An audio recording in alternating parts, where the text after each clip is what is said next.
আজ ভিডিওটা শুরু করার আগে নিজের বুকটায় হাত দিয়ে একবার ভাবুন তো, আবার কি সেই দিনগুলো ফিরে আসছে? সেই খাঁচায় বন্দি থাকা, নিস্তব্ধ রাস্তাঘাট আর ল্যাপটপের সামনে বসে দিন কাটানো। সোশ্যাল মিডিয়ায় হঠাৎ করে একটা হাওয়া উঠেছে, ইন্ডিয়া লকডাউন এগেন।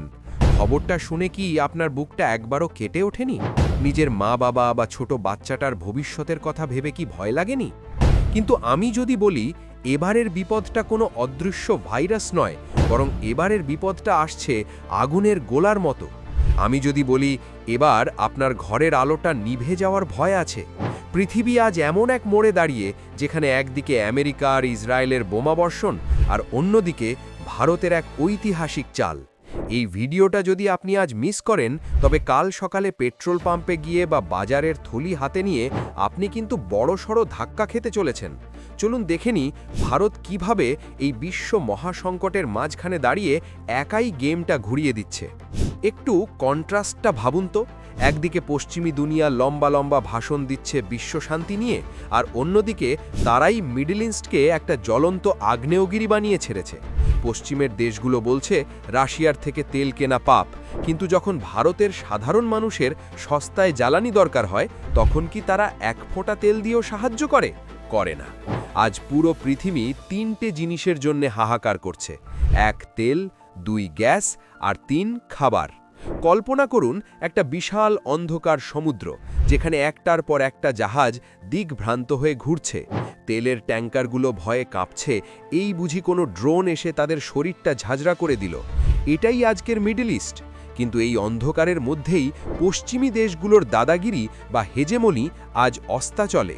একসময় যাদের কথায় সারা পৃথিবী উঠবস করত, আজ সেই আমেরিকা বা ইউরোপ নিজের দেশের ইনফ্লেশন বা মূল্যবৃদ্ধি সামলেতেই হিমশিম খাচ্ছে। তারা চাইছে ভারতকেও তাদের এই ডুবন্ত নৌকায় তুলতে। তারা চাইছে আমরাও যাতে রাশিয়ার থেকে মুখ ফিরিয়ে নিই। কিন্তু ভারত কি অতটাই বোকা? যখন পশ্চিমের শক্তিগুলো ক্রমে ক্ষয়িষ্ণু হয়ে পড়ছে, তখন ভারত এক নতুন সূর্যের মতো উদিত হচ্ছে। ভারত বুঝে গেছে ডিকটেটরশিপ নয়, নিজের দেশের মানুষের স্বার্থই আসল ধর্ম।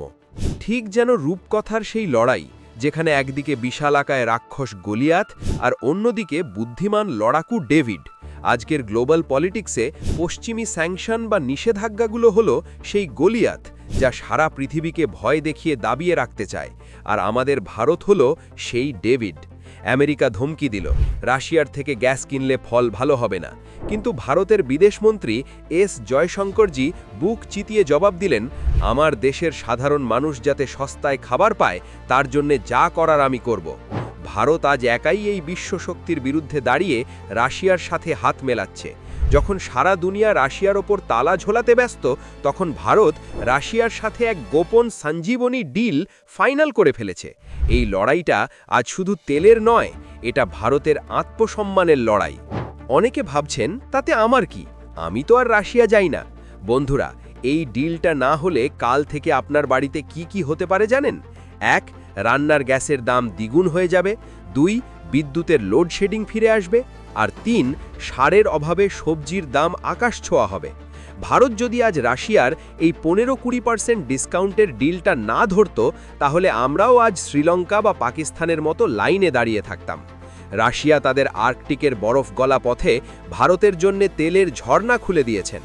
যে পাইপলাইনগুলো ইউরোপের দিকে যাওয়ার কথা ছিল, পুতিন সেগুলো ভারতের দিকে ঘুরিয়ে দিয়েছেন, কারণ তিনি জানেন পশ্চিমী দুনিয়া আজ বিশ্বাসঘাতক হতে পারে, কিন্তু ভারত তার পুরনো বন্ধুত্ব ভোলে না। এই ডিলটাই ভারতকে আগামী দিনের ইকোনমিক লকডাউন থেকে বাঁচাবে। ভিডিওটা শেষ করার আগে আপনাদের কাছে আমার একটা প্রশ্ন: আপনি কার পাশে দাঁড়াবেন? সেই পশ্চিমী শক্তির পাশে যারা শুধু নিজের স্বার্থ বোঝে, নাকি সেই নেতৃত্বের পাশে যারা বিশ্বের রক্তচক্ষুকে তোয়াক্কা না করে আপনার ঘরের উনুনটা সস্তায় জ্বালানোর চেষ্টা করছে? ভারত আজ যে রাস্তায় হাঁটছে সেটা কঠিন রাস্তা, কিন্তু এই রাস্তাই আমাদের আত্মনির্ভর করবে। আমরা আর কারোর দয়ার দান হয়ে বাঁচব না। আমরা নিজেদের তেল, নিজেদের গ্যাস আর নিজেদের খাবার নিজেরাই সুরক্ষিত করব। মনে রাখবেন, পৃথিবী আজ শান্ত নয়, কিন্তু ভারতের এই মাস্টার স্ট্রোক আমাদের শান্তিতে ঘুমোতে সাহায্য করবে। আপনার যদি মনে হয় ভারতের এই ফরেন পলিসি একদম ঠিক পথে এগোচ্ছে, তবে ভিডিওটা শেয়ার করে সারা বিশ্বকে জানিয়ে দিন যে ইন্ডিয়া এখন আর কারোর ধমকিতে ভয় পায় না। কমেন্ট বক্সে লিখুন ইন্ডিয়া ফার্স্ট, আর এই ধরনের আরও ডিপ অ্যানালিসিস দেখতে চাইলে চ্যানেলটা সাবস্ক্রাইব করে আমাদের পাশে থাকুন। ভালো থাকবেন, সুস্থ থাকবেন, আর মনে রাখবেন, ভারত লড়ছে বলেই আমরা আজও সুরক্ষিত। জয় হিন্দ, বন্দে মাতারাম।